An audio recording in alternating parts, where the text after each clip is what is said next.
You are listening to Elucidate with Goliath Flores. Hey everybody, donate to the show if you like it.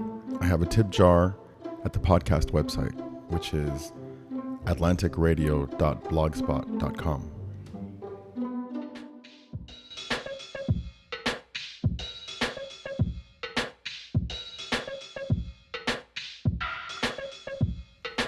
I logged into Facebook for the first time in 3 years last night.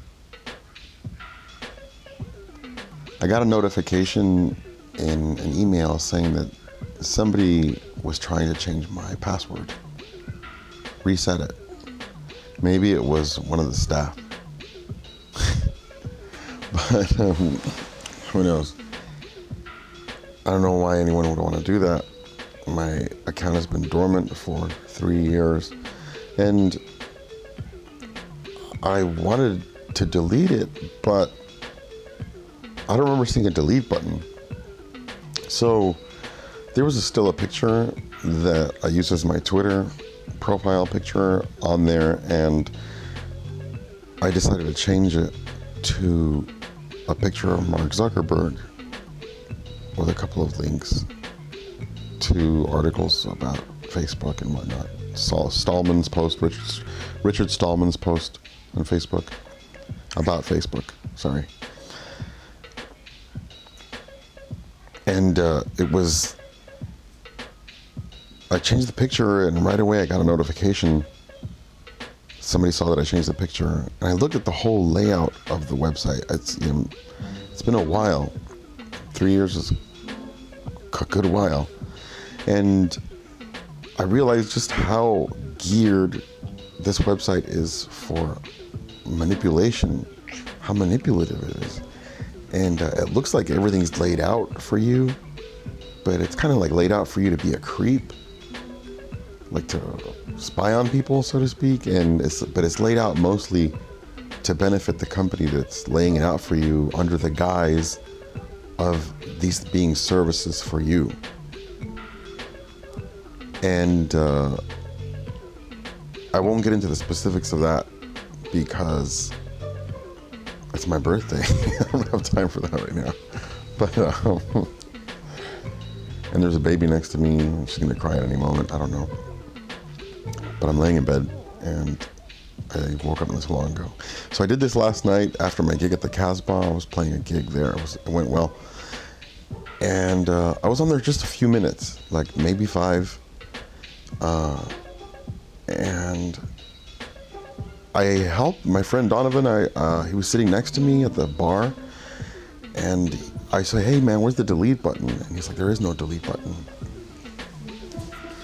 So upon exiting, it shows me these pictures. I'm gonna deactivate it, and it asks me, "Are you sure that you want to deactivate this? Are you sure you want to do this?"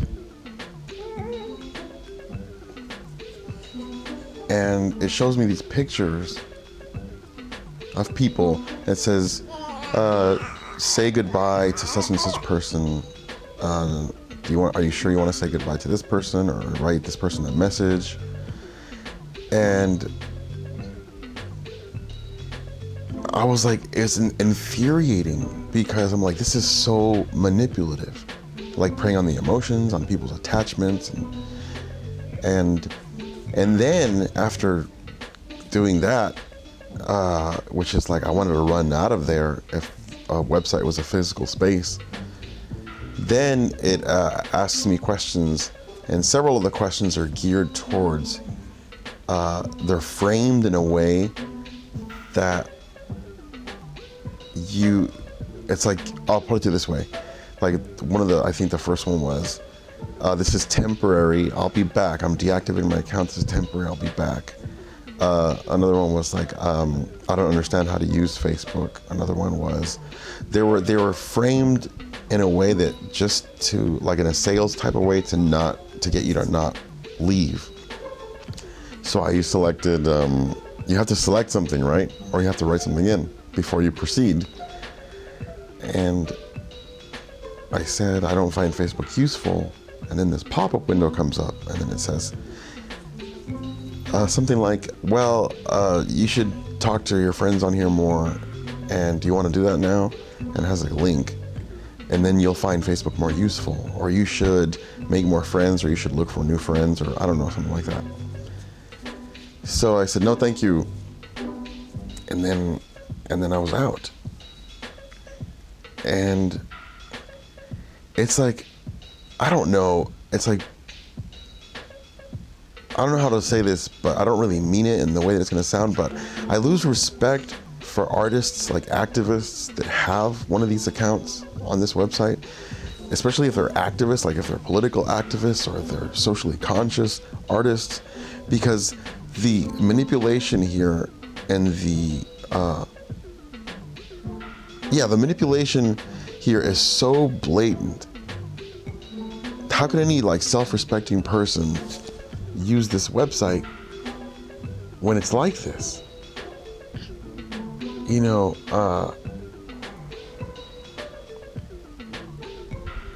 I would have I would have trouble respecting myself using this website. Seriously, like I would really have trouble respecting myself using this website.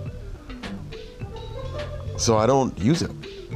You know, especially when you know about to any degree, you know, any like somewhat thorough degree about what's going on with it and the behind the scenes situation with it. So you know, anybody who touts it to me, they either own stock in it and they have a vested interest, or they don't know what they're talking about. Like anybody who's totally down for it. I don't know anybody who's gotten rich off of using Facebook.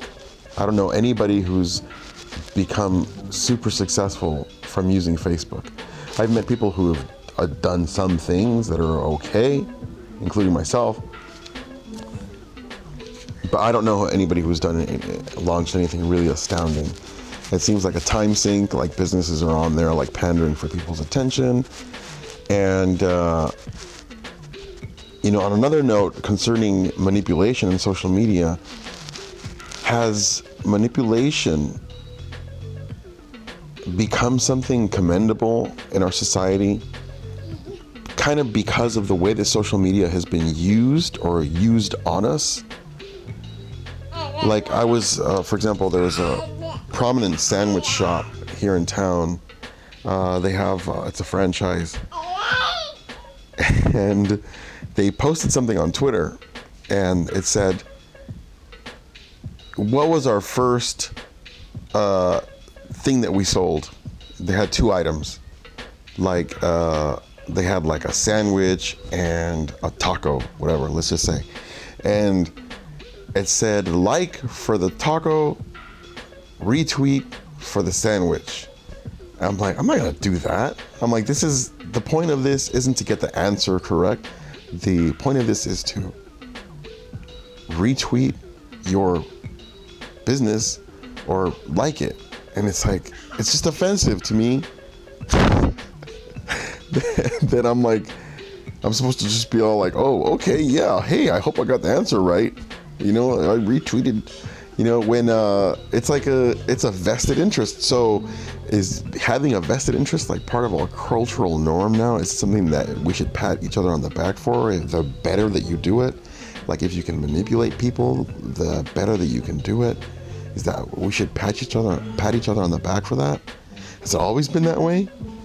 I don't think so, but I'm pretty sure that there's people out there that will be like, well, it's always been this way.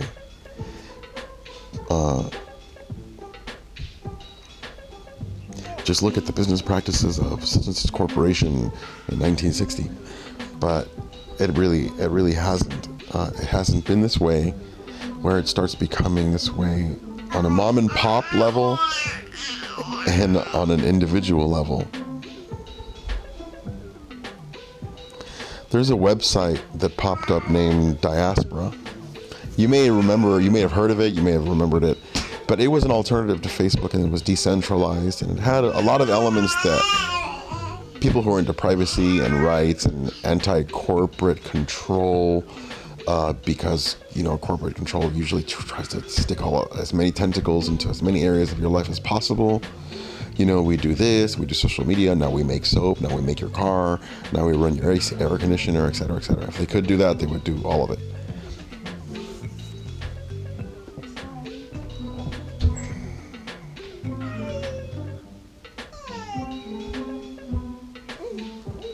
So there's that, and then there's other sites, and I myself tried to make other websites for my friends and I to gather, but it was always unresponsive, and it seemingly, like, the people that were rah-rah for Facebook, now in retrospect I realized that they had stock in the company. They would laugh, like, what are you trying to do, like mess with the big boys, but they were kind of like proud to be on the side that was winning, even though the side that was winning maybe was a bully or they were corrupt. But yeah, they didn't work out. And for some reason,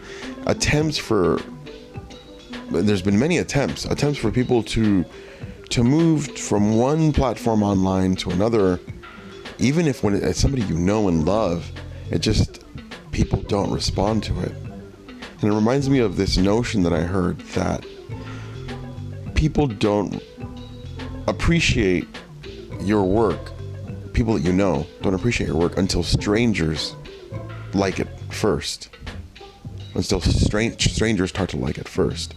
I don't know what that's all about, but I don't think it's like that in all communities. I don't think it's like that in the Jewish community. I don't think it's like that in the community, the Mexican American community that I grew up in.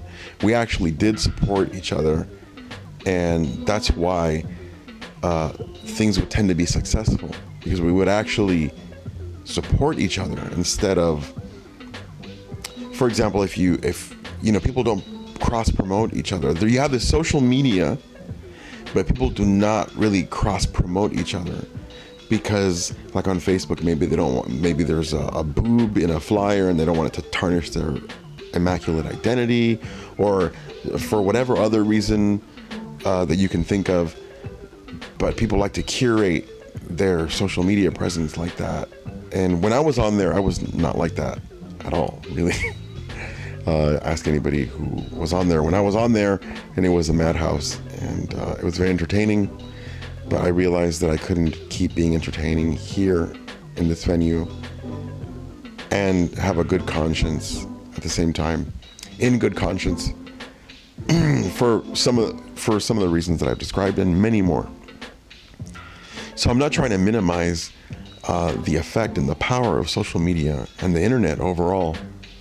I'm trying to talk about a part that is very powerful and potentially dangerous in our future, and a part that we should maybe abandon to a degree and find a new way among each other to do things, a fun new way to do things. And I have some subreddits that I made. Some of you might know what they are. Maybe I'll post them in the show notes. Yeah, but connecting with people, it's just weird that with all of these things that there are to connect with people, when I talk to people, it's amazing how much more disconnected people feel. Maybe it makes them more disconnected. And if they're not really disconnected, just the fact that it makes you feel more disconnected, like a placebo effect, it doesn't matter, because the reality is that your experience is that you feel disconnected.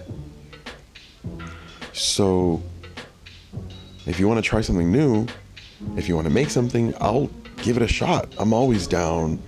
I joined Diaspora, I joined Vote, I joined Hubsky, I joined Y Combinator, Hacker News. These are all social platforms, they're all social media. I've joined so many things to just try to check out something new, and they all have, most of them have something interesting of their own. I visit them more than I visit other websites. And there's other places out there. And it would be great if we didn't try to just always make everything like dominate the world. Like, hey, it's okay if you and like 40 of your friends or your musician community, if it's okay if it's just you sharing among each other. And Facebook isn't good for promoting yourself anyway, because it's a series of gated communities, and you go and you play a gig one night in your town, and you go home and you're trying to promote your music and you're trying to get your music out there. But you go home and you go on your social media website, and there's everybody that you just saw again, but now they're on the internet, which is this thing has potential worldwide access, but you're in this small gated community, and that is not gonna work. Man, I hope I remember one day to talk about Spotify and Pandora, and I haven't used Spotify, and I've used Pandora, and it's been interesting, but I hope that sometime in the future I can talk about being a musician and what music has done, what the accessibility of music has done to the value of music. If you can remind me, maybe one of you, to talk about that in the future, that would be great. But I don't know what to leave you with. I just keep going on and on here, but because I want to leave you on a positive note, because that's what we're supposed to do. I don't want to leave you on a downer, and you can't work from a negative, as they say. But the thing that I never lose sight of is, like I said, that I like the innovation. I like when we do the new things, when we try to do things. I like independence. I like privacy. I like, if we're going to have private groups, let's try to have them be as private as possible, even from the people who are in control of the code. As much as possible, be private from them. If it's going to be private, because then, for example, in my musician community, then we can actually express ourselves about venues and name names and talk amongst each other and use the platform in a way that is beneficial to us. I mean, think about if you did an action on Facebook. Think about if you, let's say Facebook notifies people apparently when you change your profile picture. Think about it like if when you change your profile picture, instead of just notifying the person, I don't know, it made a link to your website. Something that helped you, or it jumped ship and it made a link to your website on all of its users. Hey, check out this podcast, or check out this music.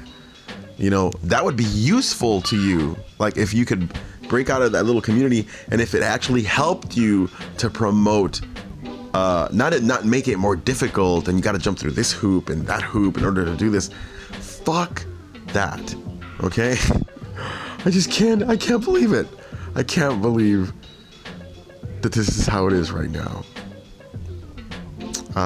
But and I'm smart enough to realize it, but in some ways I'm too limited and stupid to do anything about it concerning this genre of expertise. I've made some attempts. Anyhow, I never lose sight of the fact of innovation, of wanting to do something new. And whatever I said earlier,